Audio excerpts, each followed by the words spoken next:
प्रभुं प्राणनाथं विभुं विश्वनाथं जगन्नाथनाथं सदानन्दभाजं भवद्भव्यभूतेश्वरं भूतनाथं शिवं शङ्करं शम्भुमीशानमीडे।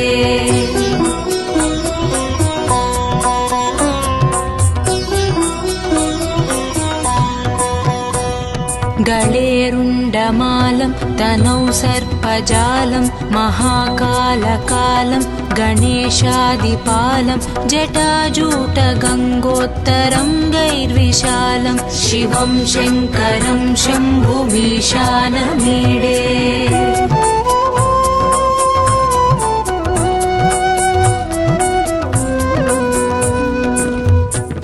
मुदामाकरं मण्डनं मण्डयन्तं महामण्डलं भस्मभूषाधरं तम् अनादिं ह्यपारं महामोहमारं शिवं शङ्करं शम्भुमीशानमीडे।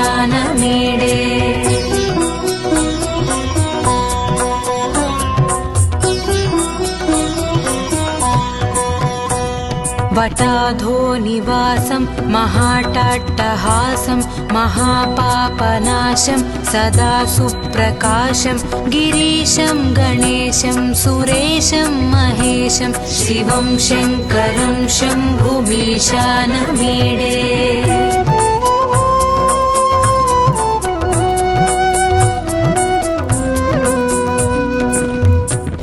गिरीन्द्रात्मजा सङ्गृहीतार्धदेहं गिरौ संस्थितं सर्वदापन्नगेहं परब्रह्म ब्रह्मादिभिर्वन्द्यमानं शिवं शङ्करं शम्भुमीशानमीडे।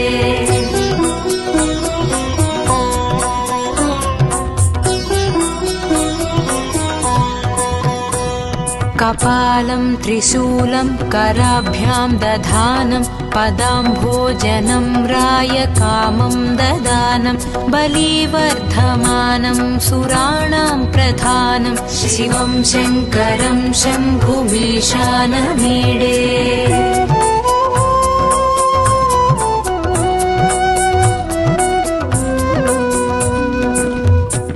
शरच्चन्द्रगात्रं गणानन्दपात्रं त्रिनेत्रं पवित्रं धनेशस्य मित्रम् अपर्णाकळत्रं सदा सच्चरित्रं शिवं शङ्करं शम्भुमीशानमीडे।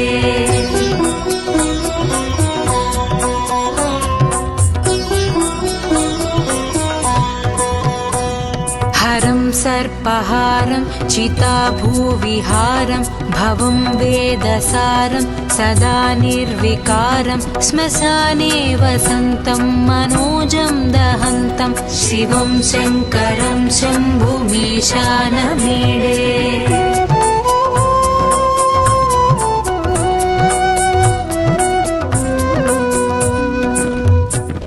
स्वयं यः प्रभाते नरः शूलपाणे पठेत् स्तोत्ररत्नं द्विह प्राप्य रत्नं सुपुत्रं सुधान्यं सुमित्रं कळत्रं विचित्रैः समाराध्य मोक्षं प्रयाति।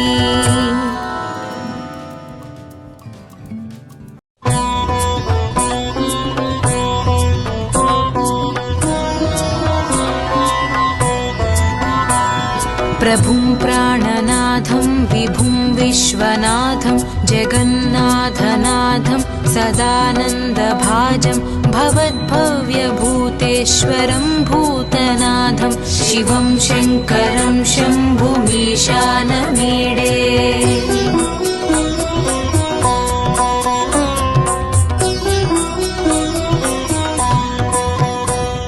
गळेरुण्डमालं तनौ सर्पजालं महाकालकालं गणेशादिपालं जटाजूटगङ्गोत्तरं गैर्विशालं शिवं शङ्करं शम्भुमीशानमीडे।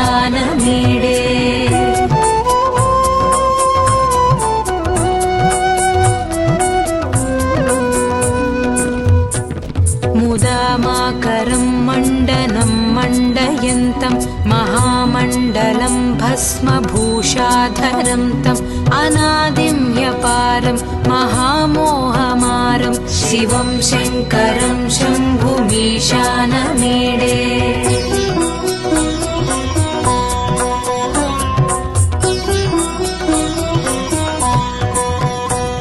वटाधो निवासं महाटाट्टहासं महापापनाशं सदा सुप्रकाशं गिरीशं गणेशं सुरेशं महेशं शिवं शङ्करं शम्भुमीशानमीडे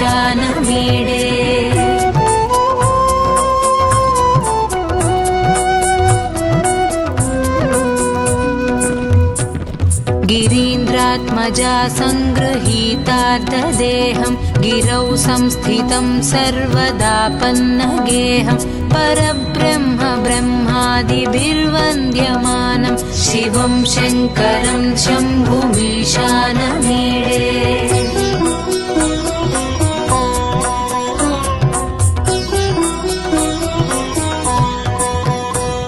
कपालं त्रिशूलं कराभ्यां दधानं पदाम्भोजनं रायकामं ददानं बलिवर्धमानं सुराणां प्रधानं शिवं शङ्करं शम्भुमीशानमीडे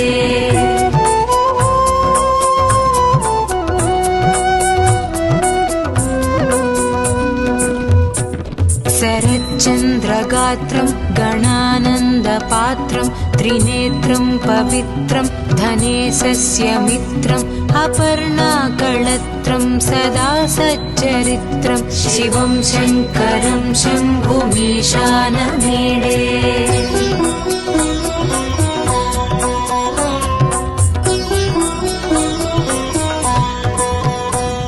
हरं सर्पहारं चिताभूविहारं भवं वेदसारं सदा निर्विकारं श्मशाने वसन्तं मनोजं दहन्तं शिवं शङ्करं शम्भुमीशानमीडे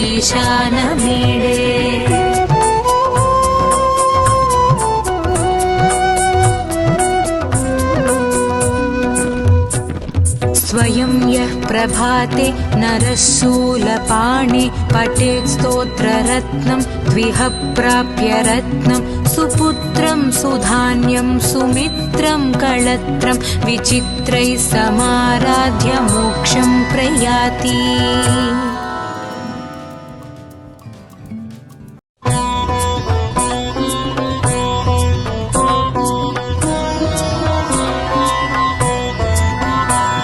प्रभुं प्राणनाथं विभुं विश्वनाथं जगन्नाथनाथं सदानन्दभाजं भवद्भव्यभूतेश्वरं भूतनाथं शिवं शङ्करं शम्भुमीशानमीडे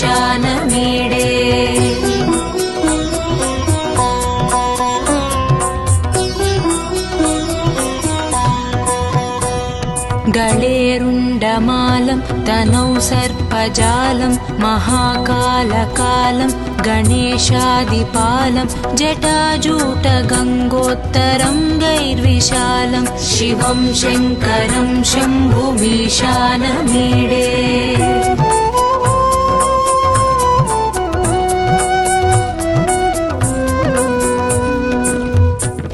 मुदामाकरं मण्डनं मण्डयन्तं महामण्डलं भस्मभूषाधरं तम् अनादिं ह्यपारं महामोहमारं शिवं शङ्करं शम्भुमीशानमीडे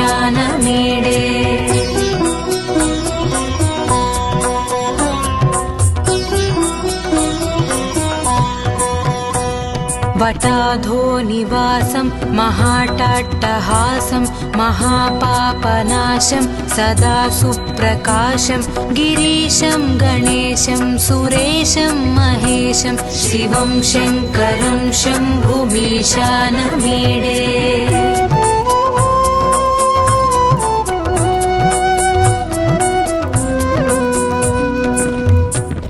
गिरीन्द्रात्मजा सङ्गृहीतार्थदेहं गिरौ संस्थितं सर्वदापन्नगेहं परब्रह्म ब्रह्मादिभिर्वन्द्यमानं शिवं शङ्करं शम्भुमीशानमीडे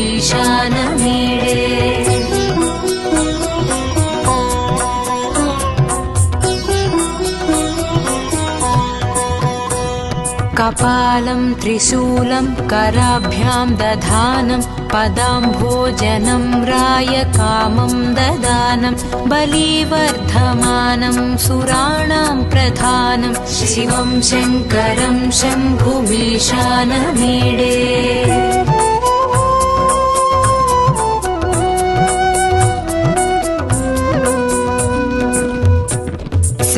शरच्चन्द्रगात्रं गणानन्दपात्रं त्रिनेत्रं पवित्रं धनेशस्य मित्रम् अपर्णाकळत्रं सदा सच्चरित्रं शिवं शङ्करं शम्भुमीशानमीडे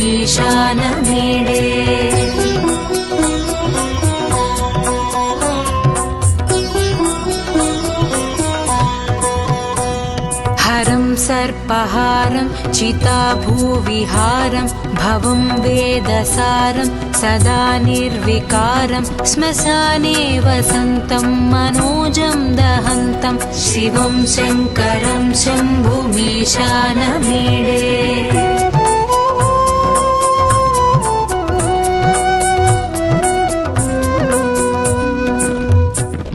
स्वयं यः प्रभाते नरः शूलपाणे पठेत् स्तोत्ररत्नं द्विह प्राप्य रत्नं सुपुत्रं सुधान्यं सुमित्रं कळत्रं विचित्रैः समाराध्य मोक्षं प्रयाति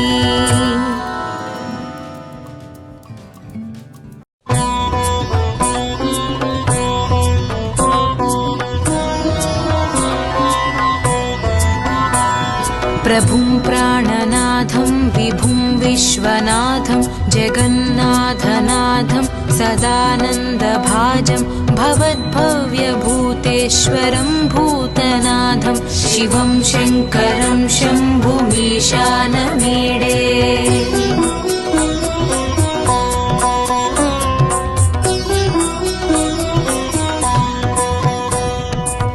गळेरुण्डमालं तनौ सर्पजालं महाकालकालं गणेशादिपालं जटाजूटगङ्गोत्तरं गैर्विशालं शिवं शङ्करं शम्भुमीशानमीडे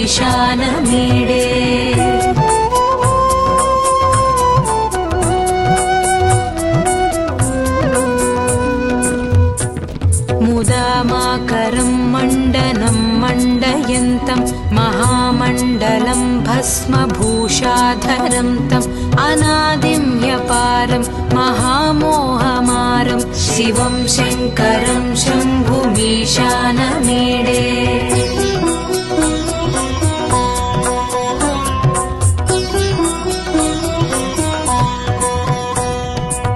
वटाधोनिवासं महाटाट्टहासं महापापनाशं सदा सुप्रकाशं गिरीशं गणेशं सुरेशं महेशं शिवं शङ्करं शम्भुमीशानमीडे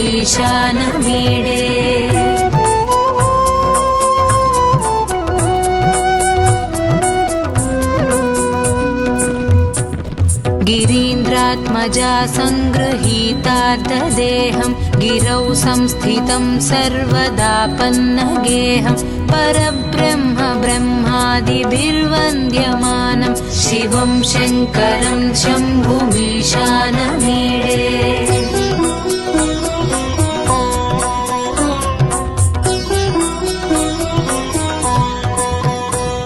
कपालं त्रिशूलं कराभ्यां दधानं पदाम्भोजनं रायकामं ददानं बलिवर्धमानं सुराणां प्रधानं शिवं शङ्करं शम्भुमीशानमीडे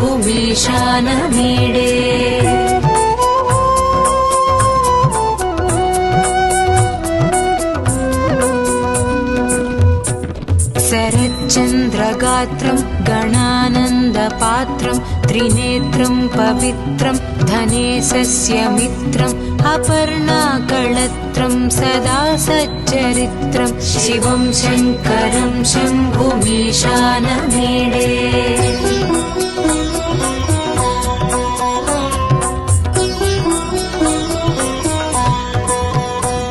हरं सर्पहारं चिताभूविहारं भवं वेदसारं सदा निर्विकारं श्मशाने वसन्तं मनोजं दहन्तं शिवं शङ्करं शम्भुमीशानमीडे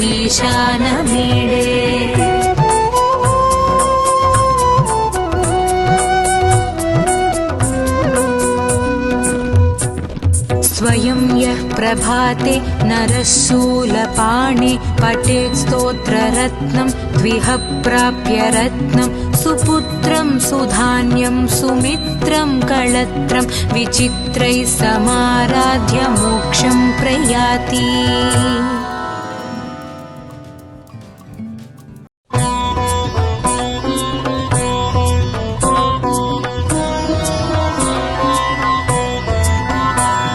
प्रभुं प्राणनाथं विभुं विश्वनाथं जगन्नाथनाथं सदानन्दभाजं भवद्भव्यभूतेश्वरं भूतनाथं शिवं शङ्करं शम्भुमीशानमीडे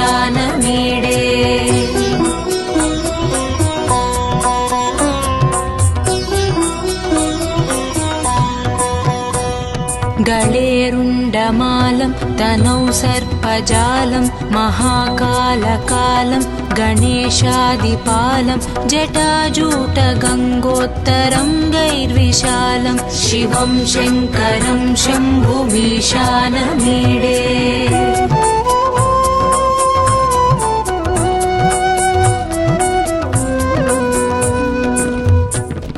मुदामाकरं मण्डनं मण्डयन्तं महामण्डलं भस्मभूषाधरं तम् अनादिं ह्यपारं महामोहमारं शिवं शङ्करं शम्भुमीशानमीडे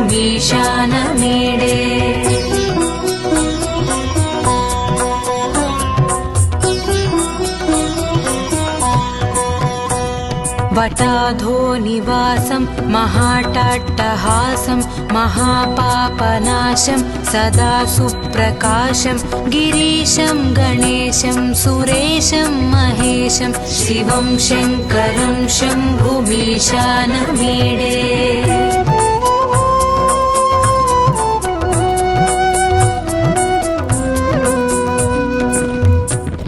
गिरीन्द्रात्मजा सङ्गृहीतार्थदेहं गिरौ संस्थितं सर्वदापन्नगेहं परब्रह्म ब्रह्मादिभिर्वन्द्यमानं शिवं शङ्करं शम्भुमीशानमीडे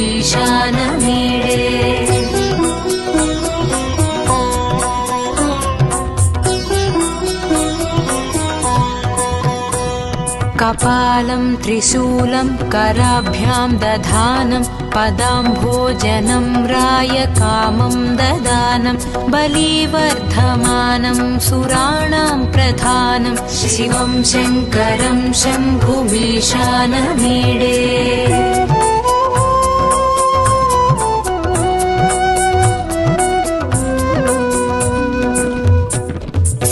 शरच्चन्द्रगात्रं गणानन्दपात्रं त्रिनेत्रं पवित्रं धनेशस्य मित्रम् अपर्णाकळत्रं सदा सच्चरित्रं शिवं शङ्करं शम्भुमीशानमीडे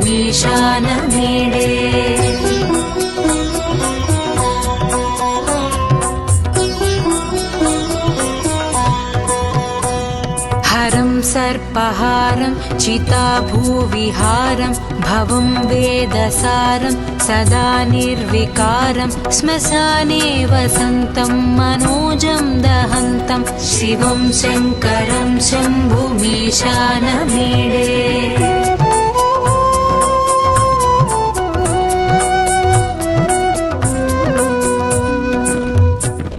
स्वयं यः प्रभाते नरः शूलपाणे पठेत् स्तोत्ररत्नं द्विह प्राप्य रत्नं सुपुत्रं सुधान्यं सुमित्रं कळत्रं विचित्रैः समाराध्य मोक्षं प्रयाति।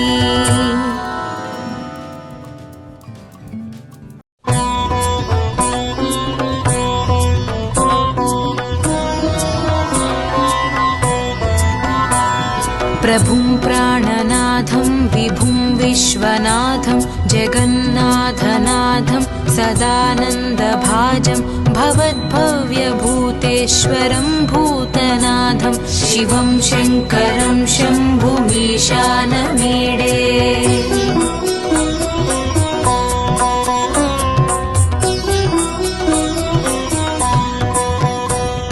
गळेरुण्डमालं तनौ सर्पजालं महाकालकालं गणेशादिपालं जटाजूटगङ्गोत्तरं गैर्विशालं शिवं शङ्करं शम्भुमीशानमीडे।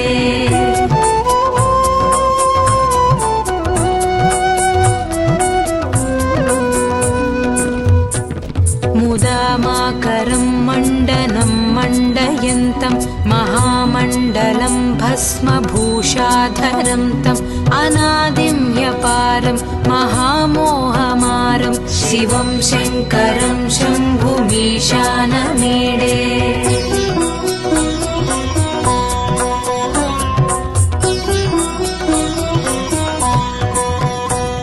वटाधो निवासं महाटाट्टहासं महापापनाशं सदा सुप्रकाशं गिरीशं गणेशं सुरेशं महेशं शिवं शङ्करं शम्भुमीशानमीडे।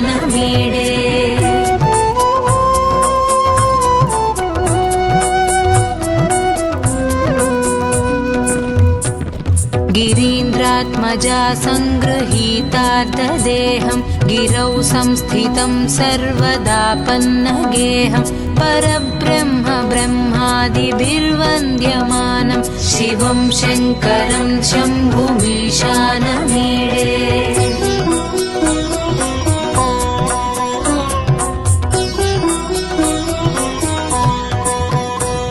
कपालं त्रिशूलं कराभ्यां दधानं पदाम्भोजनं रायकामं ददानं बलिवर्धमानं सुराणां प्रधानं शिवं शङ्करं शम्भुमीशानमीडे।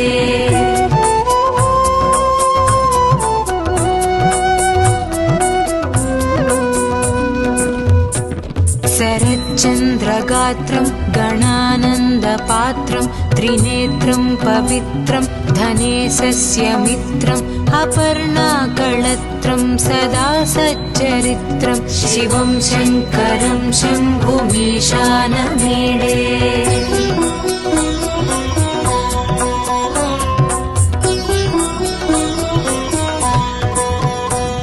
हरं सर्पहारं चिताभूविहारं भवं वेदसारं सदा निर्विकारं श्मशाने वसन्तं मनोजं दहन्तं शिवं शङ्करं शम्भुमीशानमीडे।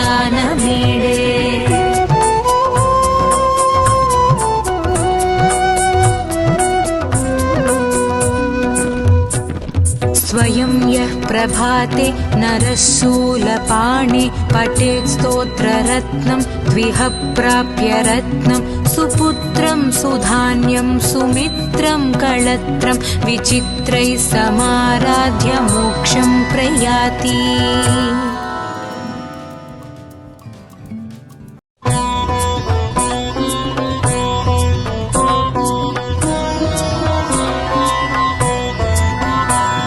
प्रभुं प्राणनाथं विभुं विश्वनाथं जगन्नाथनाथं सदानन्दभाजं भवद्भव्यभूतेश्वरं भूतनाथं शिवं शङ्करं शम्भुमीशानमीडे।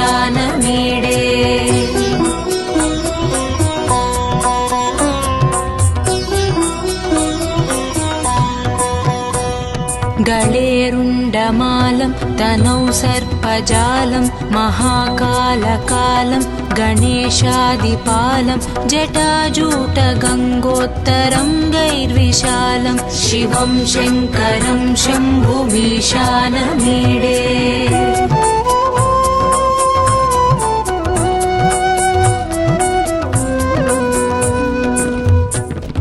मुदामाकरं मण्डनं मण्डयन्तं महामण्डलं भस्मभूषाधरं तम् अनादिं ह्यपारं महामोहमारं शिवं शङ्करं शम्भुमीशानमीडे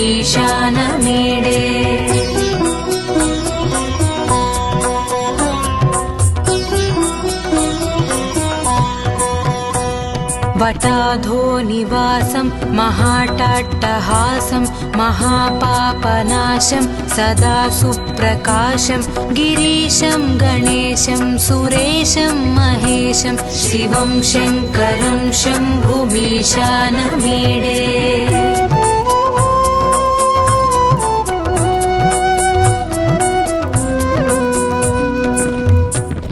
गिरीन्द्रात्मजा सङ्गृहीतार्थदेहं गिरौ संस्थितं सर्वदापन्नगेहं परब्रह्म ब्रह्मादिभिर्वन्द्यमानं शिवं शङ्करं शम्भुमीशानमीडे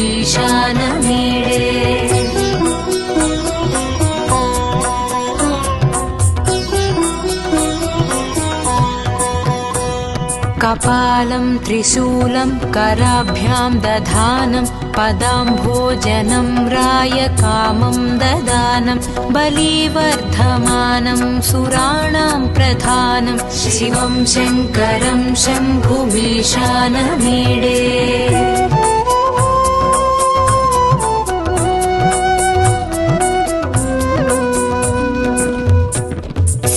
शरच्चन्द्रगात्रं गणानन्दपात्रं त्रिनेत्रं पवित्रं धनेशस्य मित्रम् अपर्णाकळत्रं सदा सच्चरित्रं शिवं शङ्करं शम्भुमीशानमीडे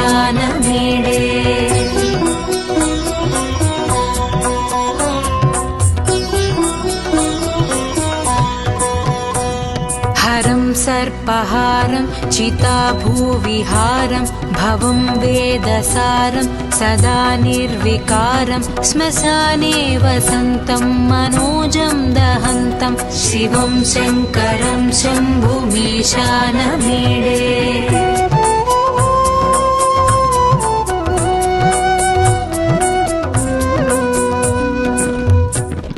स्वयं यः प्रभाते नरः शूलपाणे पठेत् स्तोत्ररत्नं द्विह प्राप्य रत्नं सुपुत्रं सुधान्यं सुमित्रं कळत्रं विचित्रैः समाराध्य मोक्षं प्रयाति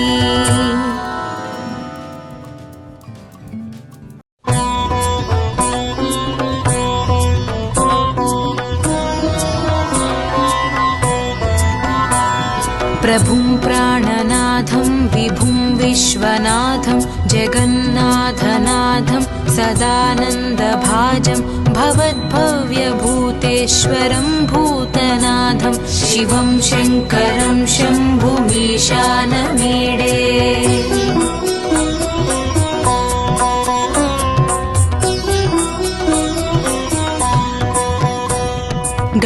गळेरुण्डमालं तनौ सर्पजालं महाकालकालं गणेशादिपालं जटाजूटगङ्गोत्तरङ्गैर्विशालं शिवं शङ्करं शम्भुमीशानमीडे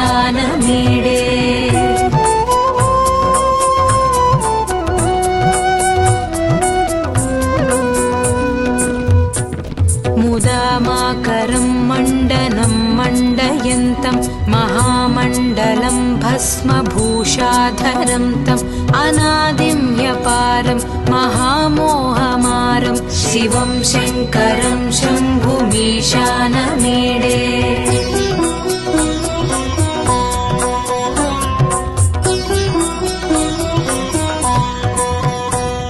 वटाधोनिवासं महाटाट्टहासं महापापनाशं सदा सुप्रकाशं गिरीशं गणेशं सुरेशं महेशं शिवं शङ्करं शम्भुमीशानमीडे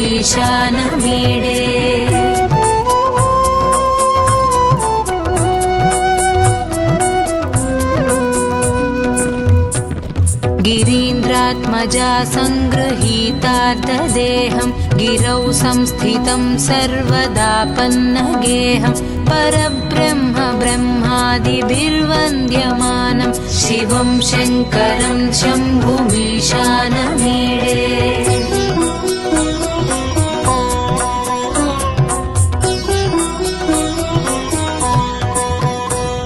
कपालं त्रिशूलं कराभ्यां दधानं पदाम्भोजनं रायकामं ददानं बलिवर्धमानं सुराणां प्रधानं शिवं शङ्करं शम्भुमीशानमीडे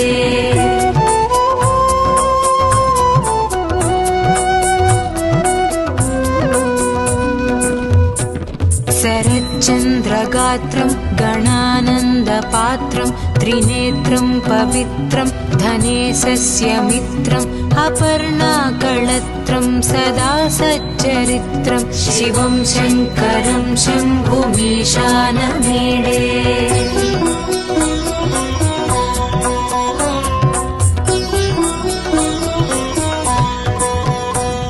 हरं सर्पहारं चिताभूविहारं भवं वेदसारं सदा निर्विकारं श्मशाने वसन्तं मनोजं दहन्तं शिवं शङ्करं शम्भुमीशानमीडे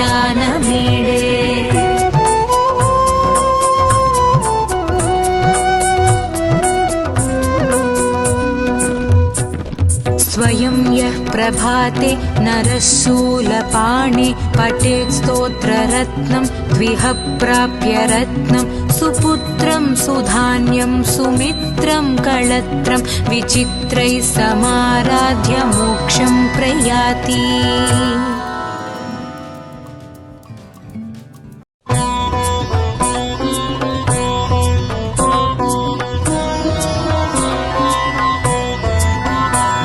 प्रभुं प्राणनाथं विभुं विश्वनाथं जगन्नाथनाथं सदानन्दभाजं भवद्भव्यभूतेश्वरं भूतनाथं शिवं शङ्करं शम्भुमीशानमीडे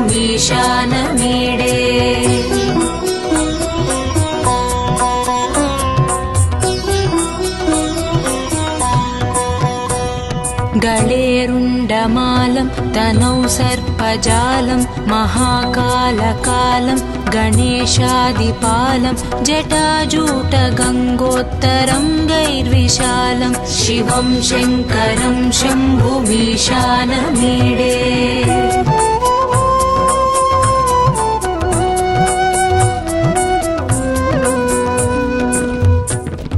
मुदामाकरं मण्डनं मण्डयन्तं महामण्डलं भस्मभूषाधरं तम् अनादिं ह्यपारं महामोहमारं शिवं शङ्करं शम्भुमीशानमीडे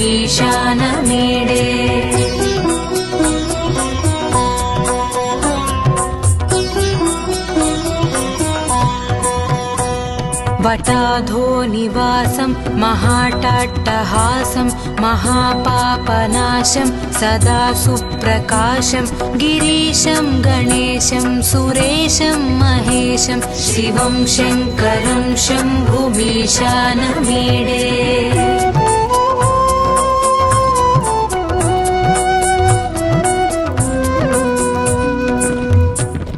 गिरीन्द्रात्मजा सङ्गृहीतार्थदेहं गिरौ संस्थितं सर्वदापन्नगेहं परब्रह्म ब्रह्मादिभिर्वन्द्यमानं शिवं शङ्करं शम्भुमीशानमीडे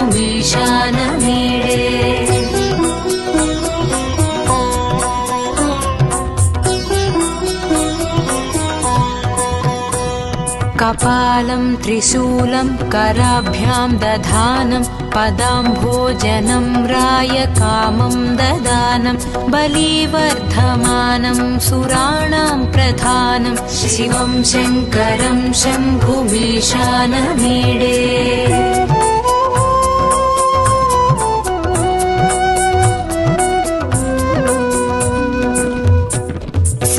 शरच्चन्द्रगात्रं गणानन्दपात्रं त्रिनेत्रं पवित्रं धनेशस्य मित्रम् अपर्णाकळत्रं सदा सच्चरित्रं शिवं शङ्करं शम्भुमीशानमीडे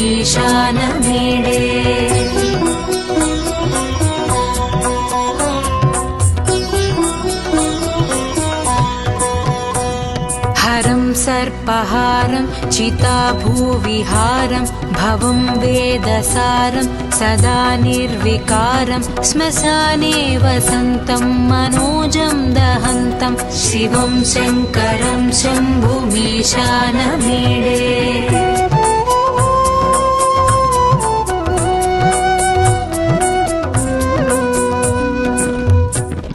स्वयं यः प्रभाते नरः शूलपाणे पठेत् स्तोत्ररत्नं द्विह प्राप्य रत्नं सुपुत्रं सुधान्यं सुमित्रं कळत्रं विचित्रैः समाराध्य मोक्षं प्रयाति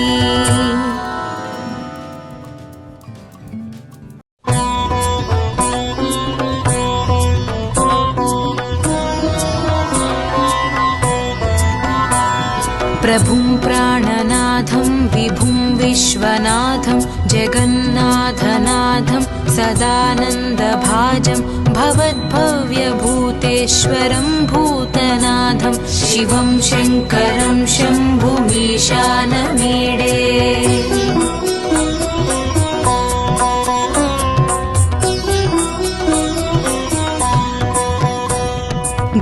गळेरुण्डमालं तनौ सर्पजालं महाकालकालं गणेशादिपालं जटाजूटगङ्गोत्तरङ्गैर्विशालं शिवं शङ्करं शम्भुमीशानमीडे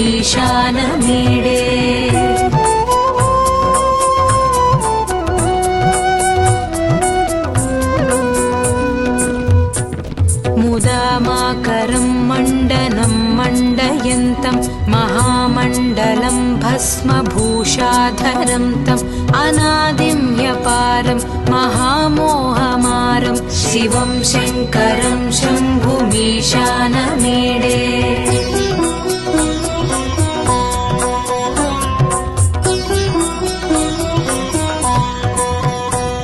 वटाधो निवासं महाटाट्टहासं महापापनाशं सदा सुप्रकाशं गिरीशं गणेशं सुरेशं महेशं शिवं शङ्करं शम्भुमीशानमीडे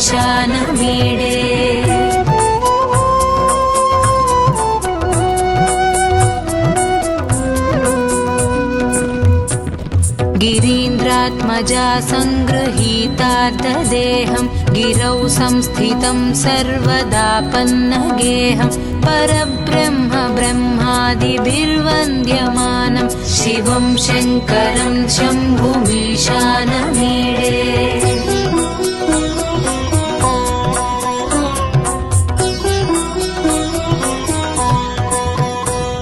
कपालं त्रिशूलं कराभ्यां दधानं पदाम्भोजनं रायकामं ददानं बलिवर्धमानं सुराणां प्रधानं शिवं शङ्करं शम्भुमीशानमीडे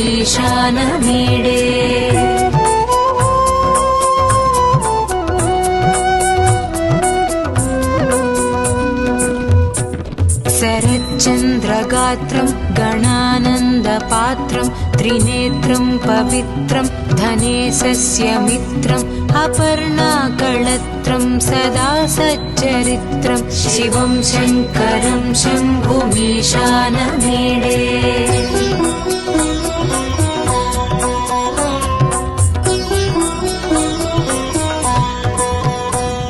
हरं सर्पहारं चिताभूविहारं भवं वेदसारं सदा निर्विकारं श्मशाने वसन्तं मनोजं दहन्तं शिवं शङ्करं शम्भुमीशानमीडे।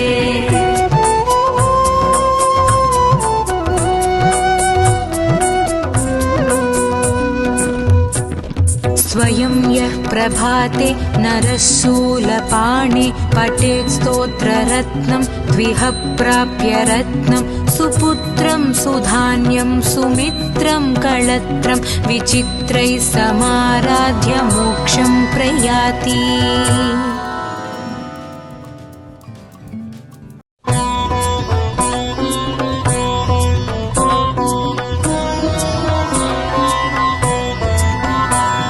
प्रभुं प्राणनाथं विभुं विश्वनाथं जगन्नाथनाथं सदानन्दभाजं भवद्भव्यभूतेश्वरं भूतनाथं शिवं शङ्करं शम्भुमीशानमीडे।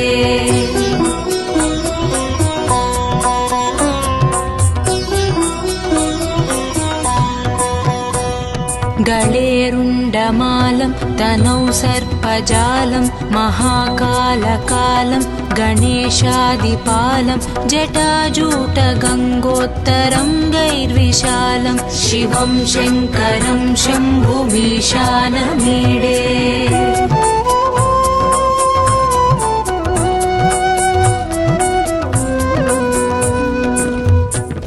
मुदामाकरं मण्डनं मण्डयन्तं महामण्डलं भस्मभूषाधरं तम् अनादिं ह्यपारं महामोहमारं शिवं शङ्करं शम्भुमीशानमीडे।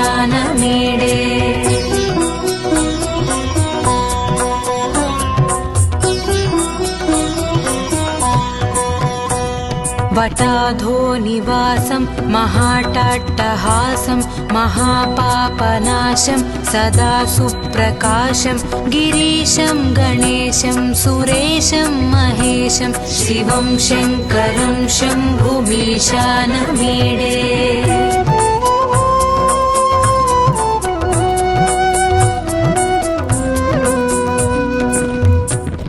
गिरीन्द्रात्मजा सङ्गृहीतार्धदेहं गिरौ संस्थितं सर्वदापन्नगेहं परब्रह्म ब्रह्मादिभिर्वन्द्यमानं शिवं शङ्करं शम्भुमीशानमीडे।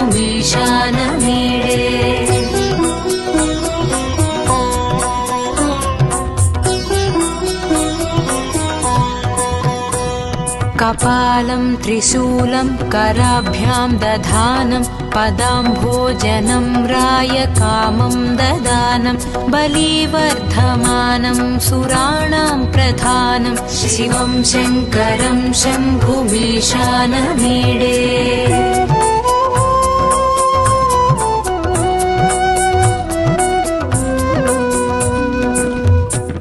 शरच्चन्द्रगात्रं गणानन्दपात्रं त्रिनेत्रं पवित्रं धनेशस्य मित्रम् अपर्णाकळत्रं सदा सच्चरित्रं शिवं शङ्करं शम्भुमीशानमीडे।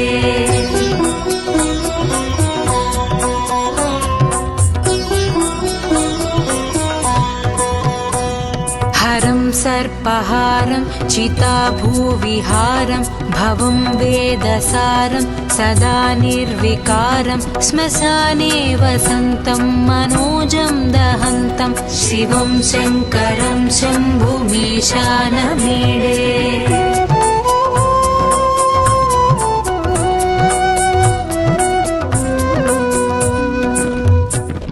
स्वयं यः प्रभाते नरः शूलपाणे पठेत् स्तोत्ररत्नं द्विह प्राप्य रत्नं सुपुत्रं सुधान्यं सुमित्रं कळत्रं विचित्रैः समाराध्य मोक्षं प्रयाति।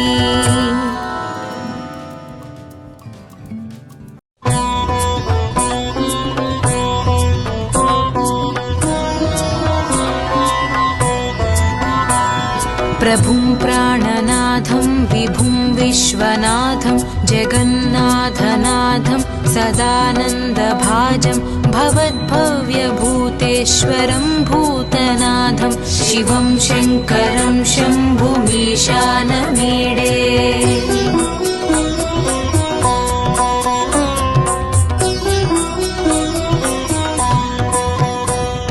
गळेरुण्डमालं तनौ सर्पजालं महाकालकालं गणेशादिपालं जटाजूटगङ्गोत्तरङ्गैर्विशालं शिवं शङ्करं शम्भुमीशानमीडे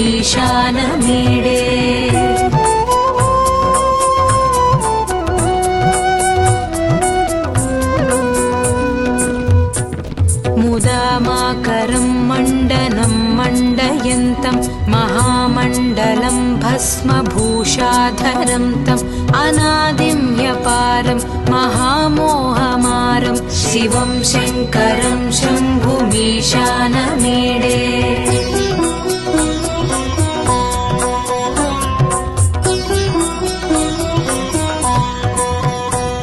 वटाधो निवासं महाटाट्टहासं महापापनाशं सदा सुप्रकाशं गिरीशं गणेशं सुरेशं महेशं शिवं शङ्करं शम्भुमीशानमीडे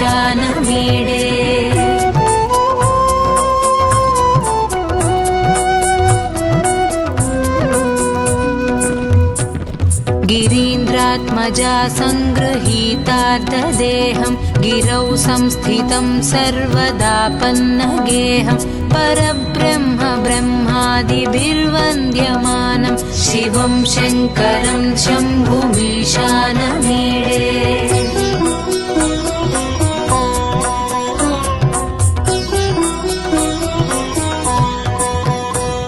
कपालं त्रिशूलं कराभ्यां दधानं पदाम्भोजनं रायकामं ददानं बलिवर्धमानं सुराणां प्रधानं शिवं शङ्करं शम्भुमीशानमीडे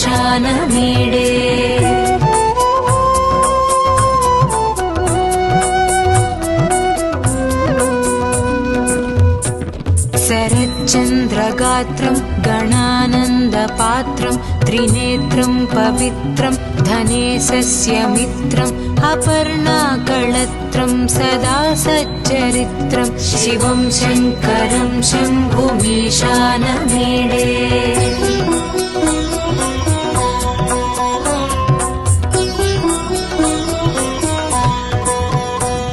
हरं सर्पहारं चिताभूविहारं भवं वेदसारं सदा निर्विकारं